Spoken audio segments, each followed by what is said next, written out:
Saudara, pada kesempatan kali ini tema Youth atau Hope untuk bulan Maret itu adalah mindset, ya. Nah, itu seperti di belakang itu ya, tulisannya mindsetnya. Nah, mindset atau pola pikir ini sangat penting, saudara. Ada yang mengatakan mindset atau pola akal budi, yang mind itu budi, akal budi, itu adalah anugerah Allah yang besar buat manusia, karena hanya manusia yang berikan akal budi. Nah, seorang filsuf mengatakan manusia ada karena berpikir, karena punya akal budi. Ya, kalau dia nggak berpikir, ya bisa dikatakan bukan manusia. Ya, manusia ada karena berpikir. Nah, untuk itu kita akan belajar tentang pola pikir. Ya, nah sehubungan dengan tema atau judul atau tema ya gereja kita adalah membangun manusia baru yang berkarakter ilahi. Makanya judul renungan atau firman Tuhan adalah kali ini adalah pola pikir manusia baru. Ya, itu ada dua kata penting, yaitu pola pikir dan manusia baru. Dan ini kita akan bahas ya, apa itu pola pikir dan apa itu manusia baru. Nah, untuk itu kita akan buka ya, mungkin bisa di-share PowerPoint-nya ya.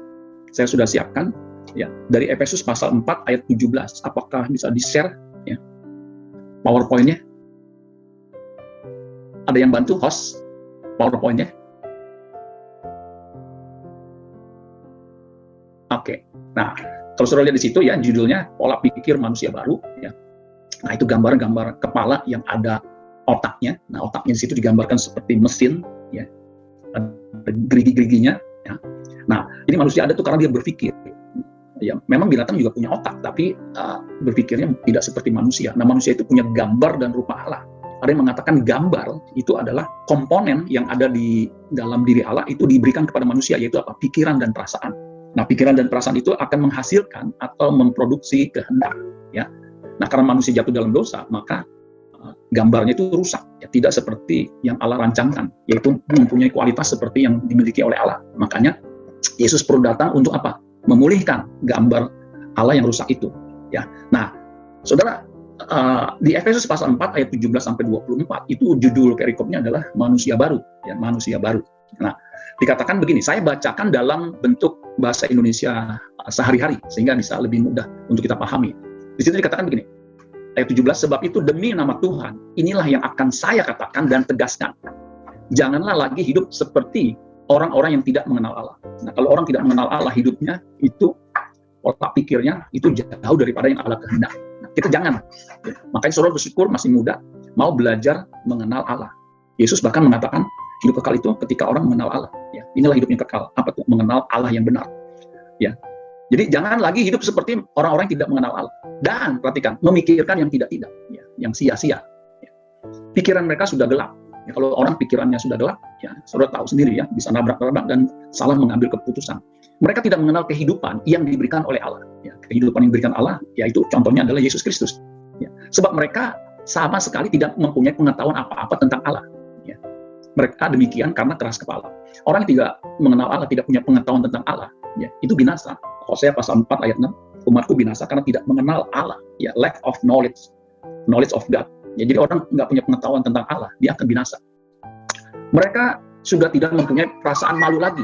Jadi nggak punya rasa malu, berdosa, ya nggak ada rasa malu. Ya, kalau sudah lihat sekarang, orang homoseks ya, menikah sesama jenis udah nggak malu lagi, bahkan minta disahkan. Ya. Jadi perasaan mereka udah tupul, nggak punya rasa malu lagi, sehingga mereka mengikuti segala hawa nafsu dan hidup cabul sesuka hati. Ya, hidup cabul sesuka hati. Nah, berikutnya ayat 20, tetapi Kristus Yesus yang kalian kenal bukan demikian. Ya.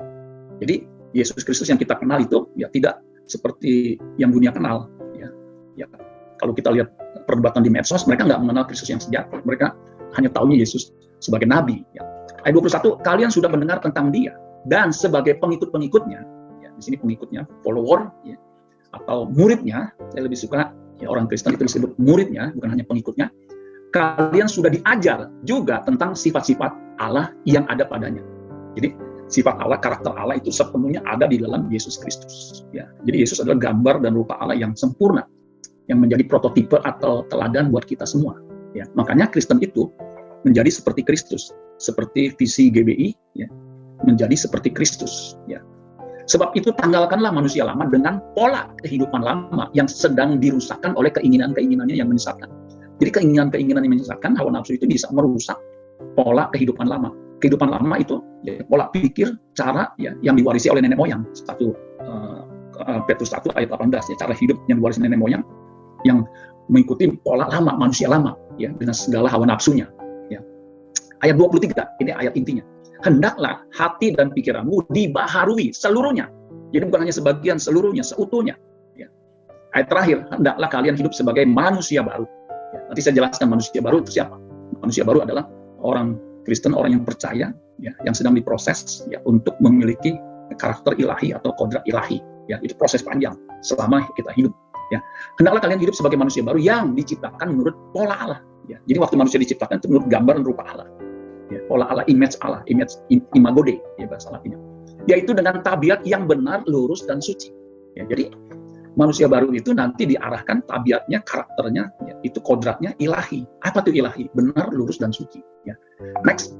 Jadi di ayat 23 ya, dikatakan ayat 23 itu kalau terjemahan baru, terjemahan LAI yang biasa, supaya kamu dibaharui di dalam roh dan pikiran ya, roh dan pikiran.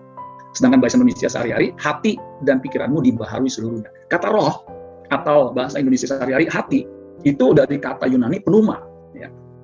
Pneuma ya. Artinya spirit. Spirit itu bisa juga artinya roh ya, bagian inti dari manusia.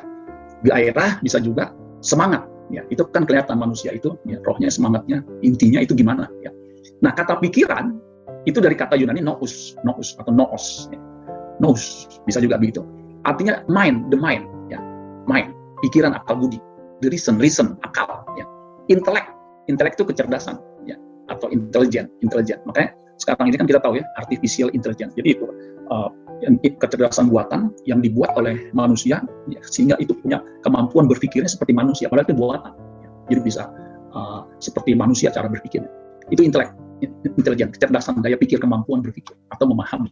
Nah, kata nous itu juga artinya understanding, pengertian. Nah, kita ini perlu memiliki pengertian yang seperti yang Allah kehendaki.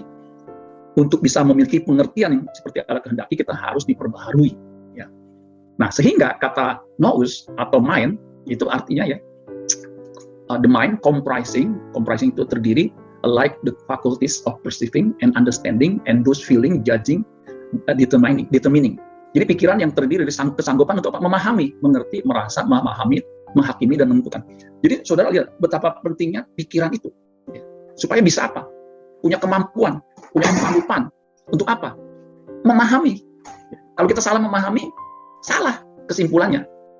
Kita kan tahu tuh ya, sekarang lagi heboh tuh ya, Menteri Agama dikatakan menista karena azan dianggap disamakan dengan gonggong anjing. Itu dia salah memahami apa yang dikatakan Menteri Agama. Ya kita nggak lari ke politik itu. Tapi saya ingin menjelaskan kalau kita salah memahami. Nah itu kayak begitu. Itu kan dia bukan salah memahami, memang mungkin memelintir. Ya kan nggak mungkin kan, logikanya aja. Masa Menteri Agama yang agama Islam melecehkan agamanya sendiri, kan mehisi milik itu berjahe, nggak mungkin begitu ya. Nah itu karena pikirannya ya tidak mampu atau memang sengaja nggak punya kemampuan untuk memahami ya. Nah yang menarik kata nous itu menjadi kata ginosko, itu ada noska ya, menjadi kata kerja ginosko, artinya to learn itu artinya belajar, to know, mengetahui atau to understand, memahami ya. Begitu, to get acknowledge of perceive, untuk mendapatkan pengetahuan, itu kan kita memakai pikiran kita ya. Nah berikutnya kita masuk ke definisi. Tadi kan pola pikir atau mindset. Nah saya masuk definisi. Mindset atau pola pikir itu sekumpulan ya, next, sekumpulan kepercayaan, belief ya, atau cara berpikir ya. Jadi singkatnya pola pikir atau mindset itu cara berpikir yang mempengaruhi perilaku dan sikap seseorang. Jadi cara berpikir itu ternyata berimplikasi atau berpengaruh atau mempengaruhi perilaku dan sikap seseorang ya, atau tindakan seseorang yang akhirnya akan menentukan keberhasilan hidupnya. Jadi cara berpikir ini mempengaruhi tindakannya, ya, perasaannya. Nah, contohnya, ya, kalau kita naik mobil, saya pernah naik mobil ya, tiba-tiba disalip, begitu. Saya lagi sebelah kiri, begitu. Padahal jalan kanan kan kencang. Itu kalau pikiran kita, ya, panas begitu ya, kurang ajar. Jalan besar, jalan ke sana, kenapa mesti potong ke saya? Kita kejar, kemudian kita udah. Ya, kalau kita punya keberanian, kita pepet, kita berhentiin, kemudian kita pukul. Jadilah tindakan-tindakan yang ya mengikuti hawa nafsu. Ya. Padahal mungkin ya, ketika kita lakukan itu kita akhirnya menyesal. Ya. Kenapa? Ternyata dia buru-buru, dia nggak sengaja. Ya. Dia mau nganterin istrinya melahirkan. Di belakang ketika dua bonyok kita pukulin ya. Wah, ayo Pak, cepat Pak, kita lihat lagi mau melahirkan. Nah, kita salah memahami. Karena apa? Dipengaruhi oleh hawa nafsu, ya, lingkungan begitu kondisi, sehingga kita melakukan perilaku yang nggak harusnya seperti itu. Coba kalau kita berpikirnya, mungkin berpikir positif aja. Ketika diserempet, mungkin kan kita nggak tahu ya. Dia lagi buru-buru, jadi nggak tahu begitu. Ya udah biarin aja. Kan selesai. Nah, kalau kejadiannya seperti yang tadi saya gambarkan, kan kita menyesal karena salah memahami, karena cara berpikirnya itu seperti itu. Ya, begitu saudara ya. Nah, kemudian ya definisi selanjutnya, ini saya sengaja karena kan pola pikir manusia baru. Jadi saya mau menjelaskan supaya saudara bisa mengerti pola pikir itu penting. Apa itu pola pikir? Ya, kalau manusia baru tadi saya sudah jelaskan ya, orang Kristen yang percaya Yesus, yang pikirannya diperbaharui terus-menerus ya supaya memiliki kodrat ilahi. Ya nanti saya masukkan di situ. Nah, yang berikutnya mindset atau pola pikir itu cara menilai. Next, cara menilai. Nah, cara menilai saudara ya menilai, ya misal kita lihat sesuatu kita nilai, oh ini baik, ini nggak bagus nih begitu. Nah, itu kan dari pikiran ya begitu. Dari pengetahuan kita ya, dan memberikan kesimpulan terhadap sesuatu berdasarkan sudut pandang tertentu ya. Kalau kita harus sudut pandangnya Alkitab ya, yang kita nilai mesti Alkitab. Menurut Alkitab boleh apa enggak begitu. Narkoba ya pasti nggak boleh ya, atau yang lain ya. Kalau narkoba kan dijelas bahwa menurut Alkitab juga salah ya begitu. Nah, jadi kita makanya perlu belajar Alkitab, belajar kebenaran firman Tuhan supaya bisa mengerti sudut pandang Alkitab itu apa, sehingga kita punya kecerdasan seperti yang Allah kehendaki untuk menyimpulkan atau memutuskan, sehingga tindakan kita, perilaku kita benar. Ya. Mindset itu dari dua kata, mind itu pikiran, ya, atau akal atau ingatan. Kita tahu ya, seperangkat atau sekumpulan. Ya. Perabotan itu kan set, ya, kitchen set, ya, itu perabotan dapur, ya, perangkat, ya, set. Ya. Nah, mindset itu kumpulan atau perangkat pikiran atau akal budi atau ingatan. Ya, jadi perangkat. Nah, perangkat kita itu mesti lengkap, seharusnya. Makanya untuk bisa memiliki berpikir kompleks ya, itu kita mesti belajar saudara sekalian, sehingga pola-pola kita nggak hitam putih aja. Kalau hanya hitam putih aja kita memahami, ya nanti seperti binatang aja. Kalau nggak ini begini begitu ya. Sehingga padahal kehidupan itu bukan hanya hitam putih, tapi juga ada berbagai macam warna yang kita mesti pahami dan sikapi. Jadi mindset adalah pola pikir yang mempengaruhi pola kerja, ya, tindakan kita. Jadi betapa pentingnya kita memiliki pola pikir atau mindset yang alkitabiah atau yang benar, karena akan mempengaruhi pola kerja kita, sikap kita, tindakan kita. Ya, begitu saudara. Nah, mindset adalah cara otak atau akal menerima, ya, memproses, ya, kemudian apa itu? Menganalisa, ya. Jadi memproses, menganalisa, ya, mempersepsi, ya, membuat kesimpulan terhadap informasi yang masuk melalui indera kita. Jadi dengan perkembangan yang teknologi yang begitu canggih, ya, informasi yang begitu luar biasa, manusia itu luar biasa dikelilingi oleh informasi. Ada yang mengatakan manusia itu sekarang bukannya Homo erectus, manusia yang berjalan berdiri tegak aja, ya, Homo erectus atau Pithecanthropus erectus, ya, manusia Jawa, ya, manusia yang berjalan tegak, tetapi Homo informaticus. Jadi manusia yang dikelilingi oleh informasi. Nah, informasi itu ya kita mesti pahami. Nah, untuk bisa memahami kita mesti punya pola pikir mindset yang benar. Begitu saudara ya. Karena di situ jelas mindset itu cara otak atau akal budi menerima, memproses, menganalisis, ya, mempersepsikan, membuat kesimpulan terhadap apa? Informasi yang masuk melalui indera kita. Indera kita indera apa? Indera subjektif, Pak. Itu bukan indera manusia, itu nama manusia. Indera mata, telinga, ya, rasa, itu indera kita, ya. Kita bisa rasakan, aduh, ya, perasaan misalnya atau apa ya, atau penglihatan kita, ya. Itu butuh proses, ya. Kalau nggak kita salah, saudara, ya. Next. Nah, sekarang pola pikir itu ditentukan oleh banyak faktor. Ya. Nah, ini paradigma sama, saudara ya. Karena waktu, ya, saya ini aja. Paradigma itu sama, artinya pola pikir. Nah, saya langsung masuk aja karena waktu, saudara kan. Nanti kita banyak diskusi atau tanya jawab atau dialog, ya, saudara. Nah, pola pikir itu ditentukan oleh apa? Banyak hal. Next, ya. Lingkungan. Ya. Selanjutnya silakan. Lingkungan. Ya, lingkungan kita itu mempengaruhi pola pikir kita. Ya. Lingkungan. Kemudian pengalaman. Ya. Pengalaman. Jadi kalau kita ngalamin ini, oh kita jadi ingat, oh begini ya, begitu saudara. Panca indera tadi saya udah singgung, ya, apa yang kita lihat, apa yang kita dengar, apa yang kita rasa, apa yang kita baca pakai mata, pakai ini ya. Nah, jadi hati-hati apa yang kita lihat. Ya, jangan melihat apa yang tidak patut. Kalau itu terus-menerus, apalagi pornografi menjadi adiktif, itu bisa merusak otak kita. Otak depan kita ini jadi seperti reptil, begitu ya.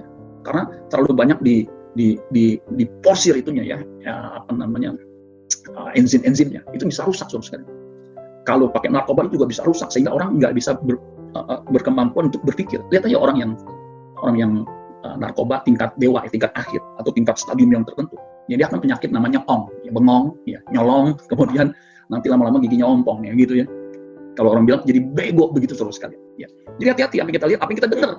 Ya, apakah kita sering mendengar hoax, mendengar rumors yang kagak beres, ya, atau kabar-kabar yang menakutkan, sehingga kita selalu jantungan gitu, ya. Atau apa? Apa yang kita rasa, apa yang kita baca? Yang kita baca juga penting.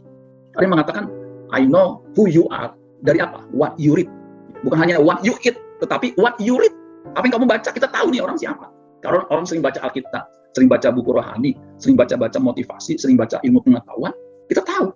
Tapi kalau sering baca, kalau zaman saya dulu koran nih, koran lampu merah, bacaan lampu merah, itu diperkosa lah, nyolong digebukin lah, ya. Itu cuma sekitar gitu.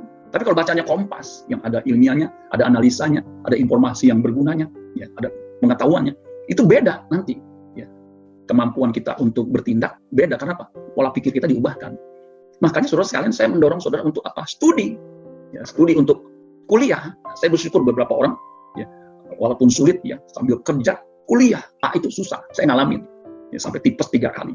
Kemudian kampusnya pindah lagi ke Srengseng. Itu kan 40 km dari Sunter, Jakarta Timur. Itu melelahkan.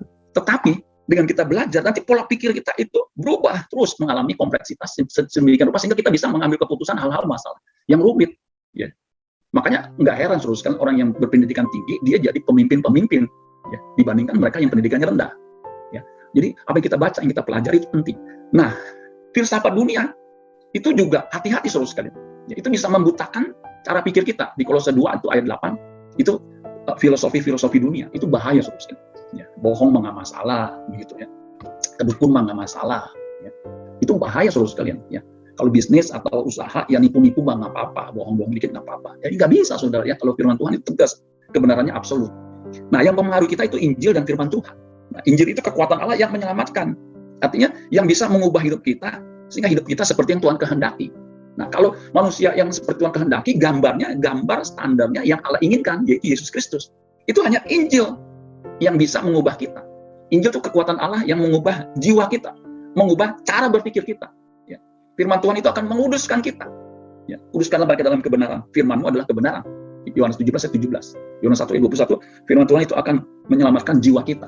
Ya, nggak ada cara lain saudara sekalian. Makanya puji Tuhan nih, Hope, ya, walaupun pandemi bisa belajar firman Tuhan. Ya. Saya sejak pandemi lebih banyak saudara sekalian belajar firman Tuhan dari apa? Dari Zoom, dari apa? Dari YouTube, dari apa? Dari itu kan seminar-seminar banyak yang gratis tuh ya, yang ditawarkan atau apa ya begitu ya. Atau yang bayar pun saya ikut begitu kalau itu memang bagus ya. Nah, itu penting saudara sekalian untuk kita belajar Injil, belajar kebenaran firman Tuhan supaya itu mengubah hidup kita, menguduskan kita sehingga pola pikir kita, pola pikir ilahi ya. Next. Nah, saudara, manusia itu kan kalau kita belajar tentang psikologi ya, manusia kalau dikotomi itu 2 ya, tubuh dan jiwa ya, atau yang jasmani dan rohani itu dikotomi ya. Ada yang trikotomi, 3 bagian, tubuh, jiwa dan roh ya. Itu cara pandang aja. Jadi manusia itu ada tubuhnya yang kelihatan, kayak saya kan nggak kelihatan nih ya, rambutnya sebegini ya, itu kan tubuh. Jiwa ini di dalamnya ada pikiran, perasaan, kehendak ya. Nah, di dalam jiwa itu yang paling inti ada roh yang tadi itu, yang diwakili dengan kata hati ya, hati ya. Heart itu kan kalau kita terjemahkan secara elektoral itu kan jantung ya, heart attack, serangan jantung. Tapi maksudnya tuh roh, yang paling inti dari manusia itu rohnya, itu yang dihembuskan Allah ke dalam manusia ya, ke dalam diri manusia itu rohnya. Baiklah kita jadi manusia terus kemudian Allah menghembuskan nafas hidupnya. Nah, itunya yang kita harus mengalami pembaharuan saudara ya. Karena apa? Dari jiwa ya, yang ada pikiran, perasaan nanti melahirkan kehendak ya. Kehendak atau keinginan itu harus sesuai dengan yang Allah kehendaki, yang Allah inginkan. Makanya kehendak adalah bagian akhir yang sangat dipengaruhi oleh pikiran, perasaan ya. Makanya Yesus itu contoh prototipe manusia yang punya filosofi yang Allah kehendaki. Makanya dia punya prinsip, makananku ialah melakukan kehendak Dia yang mengutus aku dan menyelesaikan pekerjaannya. Sehingga dia taat, ya taat sampai mati, bahkan sampai mati di kayu salib. Nah, kita harus belajar seperti Yesus itu, yang taat dari hal-hal yang kecil sampai nanti seperti Yesus yang taat sempurna sampai mati. Nah, jadi manusia itu saudara, ya, next sekali lagi, manusia itu nanti ya dalamnya ada roh, ada jiwa, pikiran, perasaan, nanti keluar itu. Ya, makanya ketika dia berinteraksi dengan orang lain, dia kelihatan. Ya, keinginannya, egoisnya kan kelihatan. Ya. Makanya orang Kristen yang lahir baru, yang sungguh-sungguh mengalami perubahan sehingga menjadi manusia baru, dia tidak akan melukai sesamanya. Ya, nggak akan. Dia akan memberkati sesamanya. Karena kita dipanggil untuk memberkati. Makanya kalau jadi Kristen jahat, melukai orang, baik dengan kata-kata, dengan keputusan, dengan tindakan, itu dia belum mengalami perubahan pembaruan, mengalami perubahan kodrat. Ya. Nah, berikutnya ini proses saudara ya, pengaruh dari pola pikir kepada kekekalan. Next. Nah, kalau saudara lihat pola pikir tadi sudah dijelaskan ya, paradigma berpikir atau mindset ya, itu akan menghasilkan pengertian. Ya. Tadi pengertian. Nah, pengertian ini saudara sekalian ya, untuk mempertimbangkan sehingga ada kehendaknya apa, ya, yaitu keputusan untuk taat atau berontak. Kalau kita berontak, kita binasa. Kalau kita taat seperti Yesus taat, ya kita akan hidup kekal. Nah, itu pola pikir Allah itu sebenarnya seperti itu. Jadi yang Allah kehendaki kita taat, jangan makan buah dari pohon pengetahuan yang baik dan jahat ini. Sebab pada hari kamu makannya, pastilah kamu mati. Nah, Hawa tidak taat. Makanya di Kejadian 3 ayat 6, perempuan itu melihat. Nah, tadi nggak saya bilang, apa yang kita lihat itu mempengaruhi pola pikir kita. Ya. Bahwa buah pohon itu baik untuk dimakan dan sedap kelihatannya. Lagi pula, pohon itu menarik hati. Ya. Memberi pengertian. Lalu yang mengambil ada tindakan dari buahnya dan dimakannya dan diberikannya juga kepada suaminya Adam yang ada di situ bersama-sama dengan dia, dan suaminya pun memakan, akibatnya jatuh dalam dosa. Ya. Jadi saudara sekalian, pola pikir itu mempengaruhi. Ya, kenapa? Pengertiannya bisa salah dan bisa dipelintir itu. Padahal firman Tuhan jelas, jangan kamu makan buah pohon pengetahuan yang baik dan jahat. Pada waktu kamu makannya pasti mati. Itu kan jelas. Ya. Dipelintir oleh ular, iblis, ya enggak akan mati. Kamu akan jadi seperti Allah. Itu kan berita hoax, ya, berita yang ditwist, yang dipelintir. Ya. Makanya Paulus mengatakan di 2 Korintus 11 ayat 3, tetapi aku takut kalau pikiran kamu disesatkan. Ya. Dari kesetiaan kamu yang sejati kepada Kristus, kesetiaan yang sejati. Ya. Sama seperti Hawa diperdaya oleh ular itu dengan kelicikannya. Jadi iblis itu licik, bukannya licik, dia ganas, dia berjalan keliling mencari orang yang dapat ditelannya. Kalau kita penuh dengan Roh Kudus, kita punya iman, ya, kita bisa melawan iblis. Tunduklah kepada Allah, lawanlah dia, ya, dengan iman yang teguh. Ya. Nah, next, pola pikir itu tadi bisa disesatkan. Makanya jangan sampai disesatkan. Ya, hati-hati saudara sekalian. Ya, banyak Injil palsu, Injil yang lain, itu bisa menyesatkan kita. Kelihatannya Injil, padahal bukan Injil. Sehingga yang disampaikan bukan Injil, akibatnya bukan Yesus sejati yang kita pelajari. Akibatnya spiritnya, rohnya juga bukan roh yang dimiliki oleh Kristus. Ya. Bisa diperdaya. Akibatnya keblinger. Pengertiannya tadi gelap tuh. Ya, sia-sia. Ya, gelap. Tadi udah jelas ya. Jangan sampai pikiran kita disesatkan. Next. Nah, ini saudara ya. Sayangnya ini udah langsung nih, tadinya saya enggak langsung. Ya. Tadi tuh nama-namanya tadi nggak ada. Kalau di PowerPoint, saya mau tebakin ini ada yang kenal yang sebelah kiri. Itu namanya ternyata William Bruce Jenner. Nah, selalu tahu Jenner itu ya. Ya, ada Kill Jenner ya. Nah, ini bapaknya dia nih. Yang sebelah kiri siapa? Istrinya? Bukan, dia sendiri. Jadi ini orang yang sama, tingginya hampir 190. Dia ini tadinya juara dasar lomba. Seorang pria yang gagah perkasa, juara dasar lomba, olimpiade. Ya. Tetapi pikirannya keblinger, dia pengen jadi perempuan. Dia padahal pria sejati, maco. Ya. Emang rambutnya panjang ya. Zaman itu tuh lagi model ya. Zaman ini kan ini ya. Jadi perempuan, tinggi besar, cantik, luar biasa. Itu karena pikirannya disesatkan. Kan kacau saudara. Ya. Nah, orang yang nggak pola pikirnya diubahkan, ya, dipengaruhi oleh dunia, akibatnya dipengaruhi oleh dunia, itu jadi sesat seperti ini. So, kalau saya tanya, kira-kira anaknya ada 10, tanya, karena istrinya ada 2 ya, sebelum dia jadi perempuan. Kira-kira anaknya perempuan banyak tuh yang cantik-cantiknya, yang jadi bintang film, yang kaya. Ya. Kira-kira manggil dia Daddy atau Mami? Ada yang tahu saudara? Setelah dia perempuan, sekarang perempuan nih, nanti suruh ketik aja tuh, Caitlyn Mary Jenner, itu sama dengan William Bruce Jenner. Anaknya manggil apa? Daddy, saudara. Dari kecil udah Daddy. Masa jadi mami, ya gitu seterusnya. Nah, itu contoh dari cara berpikir disesatkan jadi keblinger. Ya. Nanti kalau mati gimana tuh? Dia untung bukannya seperti siapa tuh yang meninggal tuh Ibu Dorce, Bunda Dorce. Dia minta dikuburkan sebagai wanita, tapi katanya nggak bisa. Lahir pria, dikuburkan secara pria. Ya, kalau dia gimana? Dia kan bukannya itu, saudara. Jadi nggak masalah soal itu. Tapi jadi masalah nih. Begitu seterusnya. Menurut saudara masalah nggak? Anaknya bingung, dia bilang enggak, tetapnya Daddy. Ya, mama kan, tapi ini kan jadi perempuan, masa Daddy nggak ada, kecuali Daddy miswar ya. Mau laki mau perempuan, Daddy miswar ya.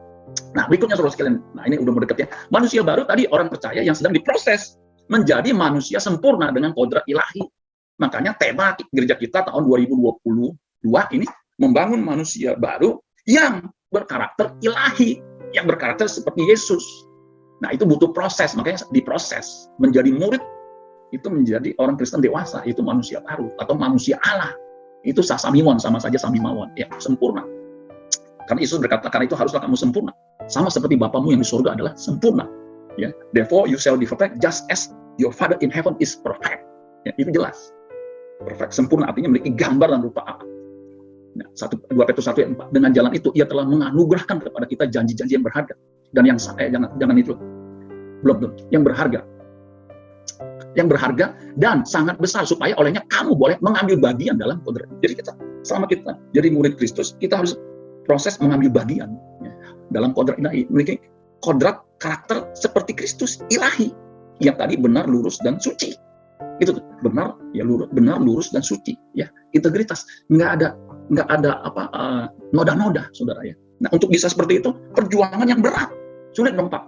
Bukan hanya sukar, tapi mustahil. Tetapi apa yang mustahil bagi manusia tidak mustahil bagi Allah. Ya. Yang luput dari hawa nafsu duniawi yang membinasakan dunia. Jadi kalau orang hidup dalam hawa nafsu duniawi, ya, hawa nafsu dunia, tidak mungkin masuk surga. Nehi si meleketi tembus jahe. Nah, untuk itu kita harus berjuang, saudara sekalian. Nah, next.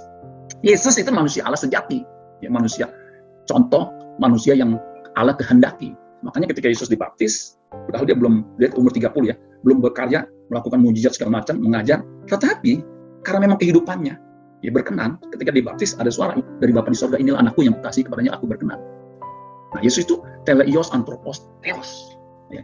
Itu anthropos, bukan hanya anthropos, ya. Yang dimaksud tadi itu ya, anthropopithecus erectus, ya. Tetapi di anthropos theos, teleios, anthropos theos. Jadi manusia Allah yang sejati. Itu contoh kita. Kita bersyukur memiliki contoh ya, Tuhan Yesus, ya Allah yang menjadi manusia, yang hidupnya betul-betul 100% manusia, dalam keadaan manusia sejati, Ibrani 2 ayat 17. Bahkan dalam segala hal disamakan dengan manusia, ya begitu saudara. Dalam hidupnya sebagai manusia seperti saudara dan saya. Dan sekalipun ia adalah anak, ia telah belajar menjadi taat dari apa yang telah dideritanya, dan sesudah ia mencapai kesempurnaannya, ia menjadi pokok keselamatan, menjadi contoh ya, yang abadi bagi semua orang yang taat kepadanya. Jadi hanya orang yang hidupnya seperti Kristus, yang taat kepada Bapa di sorga sampai mati, saudara sekalian, itu yang akan dimuliakan bersama dengan dia di kerajaan. Nah, saudara, ini prosesnya. Saya nggak akan uraikan ya, next. Jadi, dua sisi keselamatan itu, satu sisi usaha Tuhan mengembalikan manusia kepada rancangan yang sempurna, yaitu segambar serupa dengan Allah, ya, Kejadian 1:26. Sisi yang lain, manusia juga harus punya usaha dari manusia untuk memiliki pikiran, perasaan yang dimiliki oleh Kristus. Yang tadi saya sudah jelaskan pola pikirnya yang benar, lurus, dan suci. Ya. Nah, itu hanya bisa dimungkinkan oleh penebusan, oleh karya Kristus. Ya, itu hanya bisa dimungkinkan karena Roh Kudus dimeteraikan waktu kita percaya. Dan itu hanya bisa dimungkinkan adanya Injil, kekuatan Allah yang menyelamatkan. Dan itu hanya bisa dimungkinkan kalau kita ya, digarap atau diproses oleh Allah. Karena Allah turut bekerja dalam segala sesuatu untuk mendatangkan kebaikan bagi mereka yang mengasihi Allah. Hanya mereka yang mengasihi Allah diproses, digarap, diubah, sehingga bisa menjadi manusia yang gambarnya seperti Allah, yaitu gambar anaknya. Ya, Roma pasal 8 ayat 29. Nah, ciri orang yang mengalami proses pembaharuan itu hidup dalam pertobatan, metanoia. Ya, dari itu meta dan nous itu, saudara ya.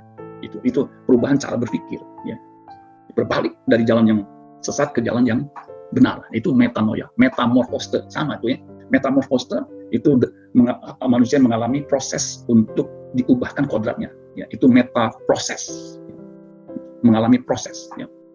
Nah, next, saudara, becoming like Christ. Kristen itu Kristianos, ya. Kristianos itu seperti Kristus, ya. Ada yang mengatakan Christos nous, Kristianos. Kristus yang diurapi. Nous itu pikiran yang diurapi sehingga bisa bertindak seperti sebagaimana Kristus bertindak. Makanya selama kita hidup ini, kita harus memiliki pikiran Kristus yang memungkinkan kita hidup suci dan saleh seperti Kristus. Next, terakhir. Nah, ini saudara, prosesnya tadi ya, manusia yang berdosa diubah menjadi manusia yang berkodrat ilahi, ya, sehingga bisa terus-menerus bisa memahami kehendak Allah yang baik, yang berkenan dan yang sempurna. Nah, untuk bisa memahami kehendak Allah apa yang baik, yang berkenan dan yang sempurna, pembaruan, berubah. Change, kata kuncinya berubah. Berubah apanya? Pembaruan budinya, cara berpikirnya, pola pikirnya. Sehingga kita punya kemampuan, kapasitas untuk apa? Membedakan manakah kehendak Allah, apa yang baik, yang berkenan, yang sempurna. Makanya mulai dulu dari apa yang saudara pahami baik. Misalnya, narkoba, ngerokok, nggak baik, jangan lakukan. Kalau yang sederhana gitu aja saudara nggak bisa, ya gimana? Bagaimana bisa? Apa yang sempurna, boro-boro, apa yang baik aja enggak, yang berkenan aja enggak, bagaimana yang sempurna? Ya, nah untuk itu, pembaruan budi. Nah, yang paling terakhir, membangun manusia baru berkodrat ilahi dimulai dari apa? Pola pikir yang diubahkan. Ya, itu Kak, next-nya. Jadi hanya orang yang pola pikirnya diubahkan oleh firman, itu baru menjadi Kristen yang berkodrat ilahi. Selama pola pikir saudara nggak mau diubahkan, ya ibarat kata gego. Tahu gego? Ada yang tahu? G-E-G-O. Coba kalau yang tahu tolong ketik G-E-G-G-O. Ya, ini boleh ditutup ya. PowerPoint-nya. Kalau saudara gego, gue emang begitu orangnya ya. Gego, gue emang gitu orangnya ya, gego tuh saudara ya. Jadi nggak mau berubah. Gue gego, gue emang gitu orangnya. Ya gini-gini, ya terus nggak akan bisa berubah. Kalau prinsipnya gego, ya kalau gego, G-nya di depan diganti B jadi apa? Ya saudara sebut sendiri dah. Jadi bodoh. Kenapa nggak mau berubah? Gue emang begitu orangnya, ya begini gue. Orang itu bisa diubahkan. Saya ini orangnya yang pendiam, yang bukan outgoing, yang nggak akan ngomong kalau nggak ditegur. Ya karena minder atau gimana ya. Tapi bisa berubah. Ya, ketika saya kerja di Citibank, lo nggak bisa dong. Lo kan mesti berhubungan sama orang-orang lain tuh. Mesti presentasi, mesti aktif. Kalau nggak kan nggak bisa ya, dipromosi. Nah, saya mau berubah, ikut training, pendidikan, ya, berubah. Ya. Kalau istri saya kan dari muda, yang saya kenal dari dia umur 15, 12 apa ini masih remaja gitu ya. Itu orang yang ceria, yang nanya. Ya. Sekarang saya lebih aktif kalau ketemu orang, Pak, begitu. Sampai dia bilang nih, kok jadi lu yang lebih aktif sih? Ya, udah kan dulu enggak. Nah, kalau dulu kan istri saya yang lebih aktif. Pak, apa kabar gitu? Semua orang ditanyain. Itu bisa.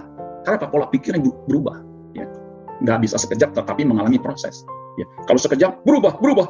Nah, itu mah apa tuh ya? Ada film kan, berubah. Baru dia berubah jadi manusia. Power. Nah, kita nggak bisa. Kita prosesnya lambat, tetapi pasti.